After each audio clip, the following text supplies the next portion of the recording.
athletes, you are now in the hands of the starter.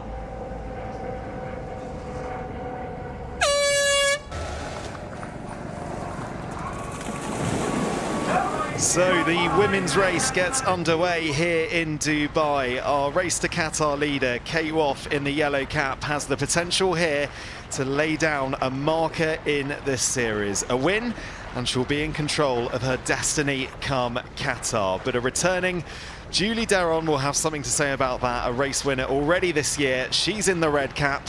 She has the power to beat anyone on her day. Yeah, about to lead the swim. Will be interesting to see where Julie Deron is. And it looks like Kate Woff on the right there. So really setting herself up and trying to improve, which is all she can do on her score. Yeah, Jessica Learmonth out in front. Ladies and gentlemen, that's then. Let's give it up for our race leaders. That's then Taylor Spivey in second, Kate Woff in third, and Sarah Sala in fourth. And and that's a huge gap, isn't it, to that group behind?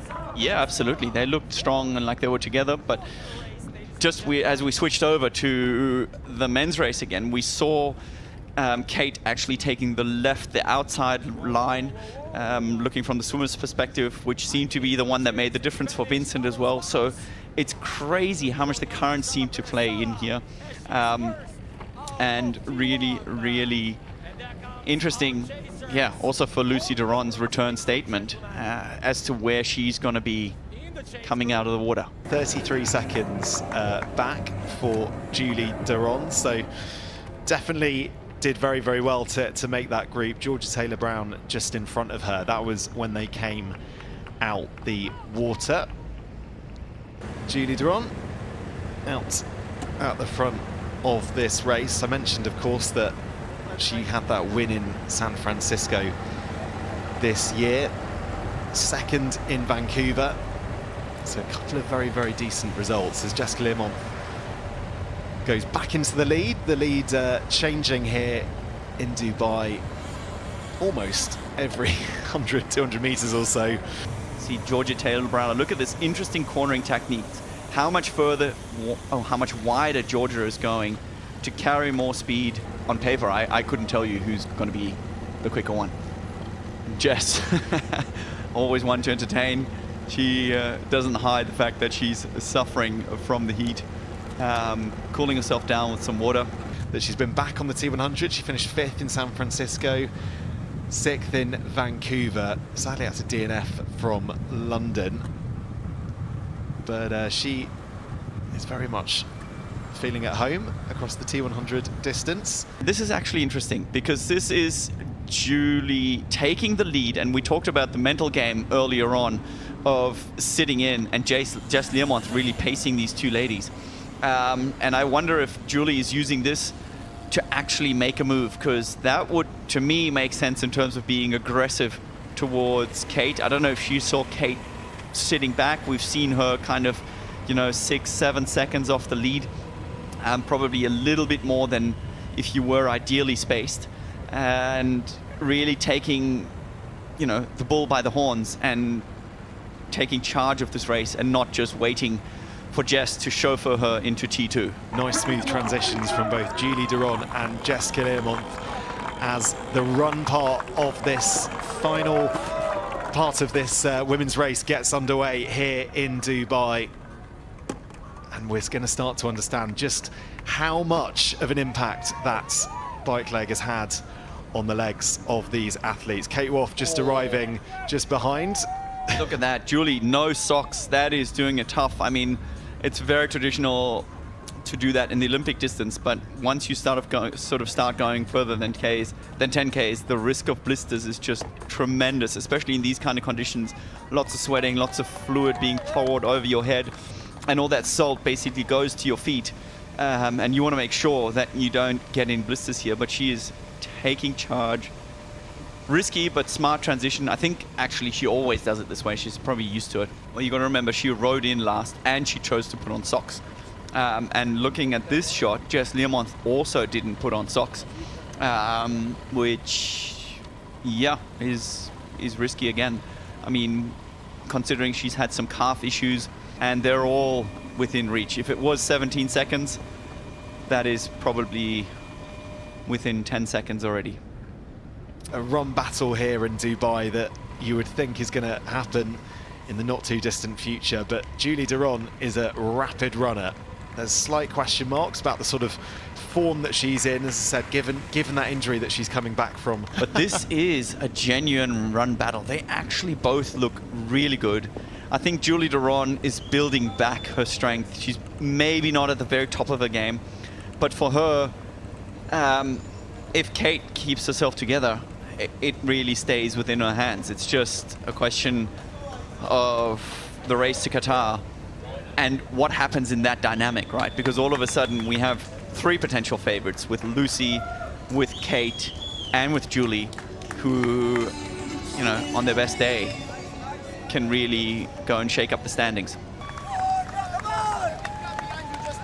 Is looking strong, and a 4-minute deficit to to Jess Learmonth is probably possible, but I'm really hoping that Jess can just stay strong on this one. Kate here is playing it smart. She doesn't look out of breath. She's slowly but surely working her way up there.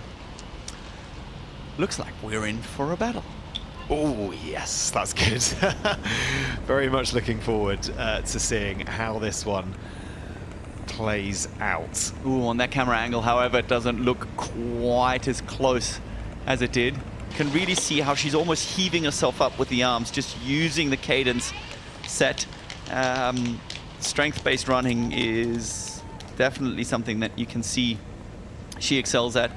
And behind her, it's clear skies for the moment. Nothing but Dubai landmarks. Yeah, it certainly is. 24 seconds the gap, which just keeps on increasing. So Julie Duron is kind of in a world of her own here. No one can really get near her. And that gap keeps on increasing. 35 seconds now. The difference between her and Kate Woff in second spot. She does look really good here, doesn't she, Jan? I mean, she doesn't look like she's remotely suffering. Actually, being dry would probably be more comfortable, because at least, you know, your perspiration, which is the body's natural way of cooling down, still works. That's the problem in humidity, is that you're just running in your own sweat and nothing evaporates, and therefore there's no cooling. All these suits are designed for water to evaporate quickly, which causes a cooling effect. And I must say, so far, Jess is holding really, really strong for where she has been with her struggles in the heat. Early days, I do get it, but fingers crossed. You know, she is actually, Georgia Taylor-Brown has made up some time early on, but right now that gap has been holding steady at around 3 minutes for quite a while. And yeah, if anything, I think Jess may be rewarded for her absolutely insane ride. If you're some of the other athletes here witnessing what Julie's doing, I mean, I guess perhaps Kate Woff is an exception, perhaps even Jessica Learmonth is a bit of an exception, but you're witnessing an athlete come back after injury and just make this look so easy. It must have an effect of firing you up, right? And really going, hold the minute. Julie is making this look so easy. Of her heart rate and everybody else seemingly a little bit more controlled. You see what I mean here? If you compare the running style, Georgia... Oh, no. Sarah Perez Sala right there, having pulled off the course. Well, she hasn't technically pulled off the course, but she does seem to be paying for her efforts. And there's no point in overcooking it now. At this point in the season, you want to make sure you arrive in Qatar in the best possible shape you can. That's easy to say for us sitting here in an air-conditioned office container. I just think there is not that much rationale. If we've learned anything from the men's race, it's emotional, and it's something that is a split-second decision. Right here, right now, you're trying to get to that finish line and keep yourself in as much shape as possible.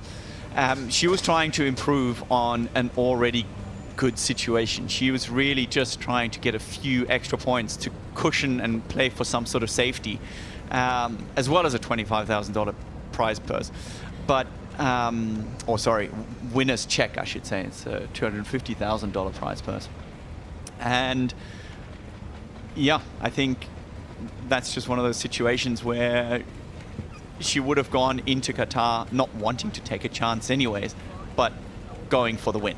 Julie Duron here enters the blue carpet. You can see how much this means to her. It's been an absolutely relentless performance, returning to the T100 since London. She wins here in Dubai, and her second win on the T100. And yeah, she's gone straight out of shot. There she is. You can tell how good she feels because she because she has the energy to go and find her mum. Extraordinary. It's been a strong, valiant effort. It wasn't quite good enough for Julie Duron, but she comes in here wondering where her mind is at. She is happy to be done as we get another epic shot of the Burj Khalifa in the background. Well done, Kate Woff, second place, getting hugs from Julie Duron, first up. Great swim, super aggressive on the bike, and she gets rewarded with another podium position. She is elated as we get another finishing shot, making sure she stops her watch, looking around, and bringing the Jess Learmonth energy to the finish line. Oh, as we see the little man coming in. What a shared, beautiful shot. Mum's the hero, and she's certainly my hero, coming out, having a fair bit of extra on her plate compared to the other ladies.